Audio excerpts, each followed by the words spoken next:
Es ist wieder Montag geworden, 6. April, zum Wochenanfang hier die Losung. Hosea 8,12 von heute. Wenn ich auch noch so viele meiner Gebote aufschreibe, so werden sie doch geachtet wie eine fremde Lehre. Hoppla. Und dann hat dazu passender Lehrtext, natürlich aus der Passionsgeschichte. Jesus hier vor dem Pilatus in einem Dialog. Ich bin dazu geboren und in die Welt gekommen, dass ich die Wahrheit bezeuge. Wer aus der Wahrheit ist, der hört meine Stimme. Johannes 18,37. Wie von einem anderen Planet. So tönen heute viele Sachen, die früher noch ganz klar waren, die niemand hinterfragt. Könnte ein solcher Text also nicht nur mit der Zeit der babylonischen Gefangenschaft, sondern auch mit der heutigen Zeitepoche zu tun haben? Vielleicht habt ihr schon eure Vermutungen gehabt, ja, passt eigentlich gar nicht schlecht. Jedenfalls ist ja das auffällig, der moralische Zerfall und die Dysfunktionalität von vielen Beziehungen, die hineingeht bis in die Familie. Wenn du als Christ mal ein bisschen Gegensteuer gibst, dann merkst du noch gleich mal, eine steife Beise schlägt dir entgegen und du wirst suspekt. Und wenn die ganzen Fragen jetzt sogar in die Gesetzgebung hineingehen, kann die Bibel schnell, und wird es ja sein, zu einem illegalen Buch werden. Das habe ich erlebt, als ich im letzten Jahr im Rahmen von 500 Jahren Reformation Ulrich Zwingli in Zürich in einer Kirchgemeinde Vorträge hatte. Unter anderem bin ich plötzlich auf die Frage gekommen, ja, Ehe für alle, was hat der Zwingli gesagt? Der Zwingli, der ja aufgeräumt hat mit so irrigen Vorstellungen, die Gottes Wort verschleiern, hat er gesagt zu diesen Pfarrern, die gesagt haben, ja, für das werden wir ja gezahlt, dass wir so etwas predigen. Hat er gesagt, das ist Bestechung. Und als ich das Wort Bestechung in den Raum gestellt habe, ist so ein Ruck durch die ganze Zuhörerschaft gegangen und als der Vortrag fertig war, hat es einen Tumult gegeben. Wie merkt es? Fremde Lehre. Wie kommt man überhaupt so weit? Ich möchte es nur anhand von einem einzigen Gebot, nämlich am ersten Gebot, ein bisschen beleuchten. Aber bevor wir das Gebot, oder vielleicht jetzt nicht genau wissen, ist jetzt das erste von den 10 Geboten oder welches ist überhaupt das erste Gebot gewesen, bevor wir das anschauen, rede ich ein bisschen vom Grundton, der heute herrscht. Trifft nie auf alle Leute zu, aber es ist so etwas wie die Strömung, die viele mitreißt. Der Grundton heisst, leb deinen Traum. Setz deinen Willen um, deine Wünsche. Verwirkliche dich selber. In einem Artikel hat jemand geschrieben über Seitensprünge, das ist die neue Normalität. Was kann uns das vermeisen? Wer kann uns das vereiteln? Wenn der Partner das nicht versteht, dann ist es sein Problem. Er hat diese Spielregeln nicht akzeptiert.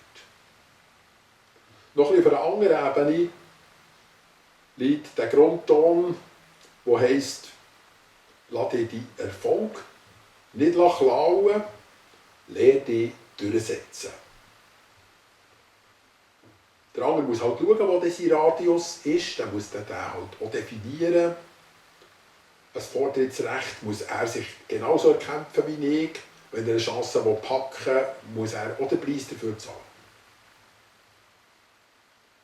Was ursprünglich eine Herzenshaltung war, die aber nicht einfach so durchsetzbar war durch viele, viele Generationen, das wird mit der Zeit zu einem Lebensstil, vielleicht nach Hunderten von Jahren. Ist es ein Lebensstil, dann wird es früher oder später auf den Rang von einer Religion oder von einer religiösen Sicht erhoben. Ist es mal eine Spiritualität, so wird es dann irgendwann eine gesellschaftliche Realität. Ist es eine gesellschaftliche Realität, wird es eines Tages zu einem Gesetz, zu einem Paragraph. Ist es ein Paragraph von heute, so ist es morgen vielleicht schon eine Guillotine. Ja, jetzt schauen wir mal das Gesetz an.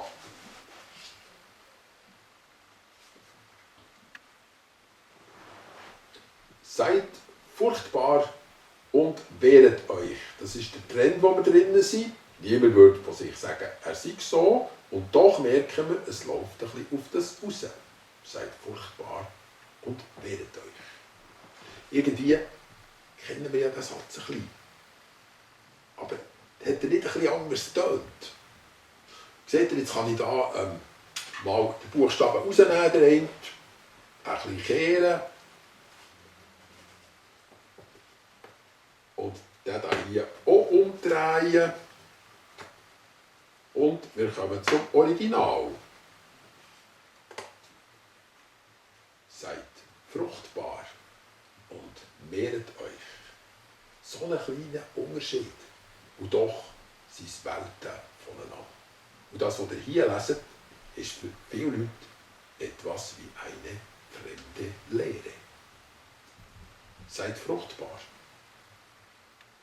Wie fremd klingt das für Menschen, die in dieser ganzen Geisteshaltung oder sogar Industrie mitbeteiligt sind, auch in diesen politischen Vorstößen, was heisst, ein Menschenleben im Mutterleib hat eigentlich keinen Eigenwert. Mittlerweile ist es so, dass der Mutterleib der gefährlichste Ort für einen Menschen ist. Statistisch gesehen sterben am meisten Menschen im Mutterleib. In Amerika waren es ja 50 Millionen bis jetzt. Weltweit geht man davon aus, geht es langsam gegen 1 Milliarde. An nichts sterben Menschen so häufig wie an einer Abtreibung. Und mehret euch, die andere Seite von dem ersten Gebot. Ja, jetzt wisst ihr, das ist das erste Gebot, das erste, was Gott den Menschen geboten hat. Und ihnen dadurch genau die Freude hat vermittelt und die Fähigkeit hat geschenkt. Ich glaube, als er das ausgesprochen hat, ist das mit den Menschen entstanden. Wie ausserirdisch tönt doch das für viele. Wie unterirdisch vielleicht sogar. In einer Welt von Ehe für alle. Vermehrung ist gar nicht der Punkt. Sondern hier und jetzt einfach der Wunsch zu verwirklichen. Dabei ist es so, dass jedes Haar in uns eine Predigt ist, wie wir zustande gekommen sind, von einem Mann, von einer Frau. Und jedes Haar sagt uns so, wo man sonst einfach braucht für Alkoholtest oder Drogentest. Aber das Haar sagt noch viel mehr. Jedes Haar, und die sind ja alle zählt, auf unserem Kopf sagt, dass wir entweder ein Mann oder eine Frau sind. Doch, wie fremd klingt das für viele Leute.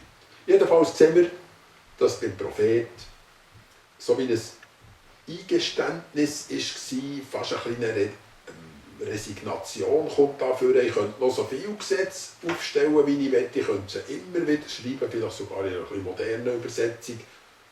Es ist wie eine fremde Lehre. Der Zug ist abgefahren. Ich kann das nicht einordnen. Es gibt keine Bodenhaftung mehr.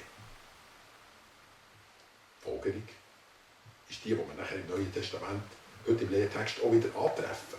Gott sagt, Wort habe ich viel gemacht, auf Steintafel geschrieben, in Gesetzesbüchern. Es muss anders gehen. Dieser Weg hat nicht zum Ziel geführt, Gott hat das immer schon gewusst. Aber jetzt schickt er seinen Sohn, das Wort wird Fleisch und Blut, es wird zu einer vertrauensbildenden Massnahme. Gott lernt man kennen, indem man Jesus Christus begegnet. Er wird Mensch, er wird Diener, er wird Sklave, er wird Blitzableiter, er wird Sündenbock. Und die Menschen sehen plötzlich den Sinn von diesen Geboten, wenn sie mit Leben gefüllt sind. Wenn sie handeln, wenn sie reden, wenn sie leiden, wenn sie vergeben. All das leuchtet ihnen plötzlich ein. Denen, die sie einleuchtet, sie werden an Pfingsten nachher ein neues Herz empfangen. Es wird ihnen ins Herz gelegt und von dann an sind sie nicht mehr anfällig auf so billige Sprüche wie «Seid fruchtbar und werdet euch».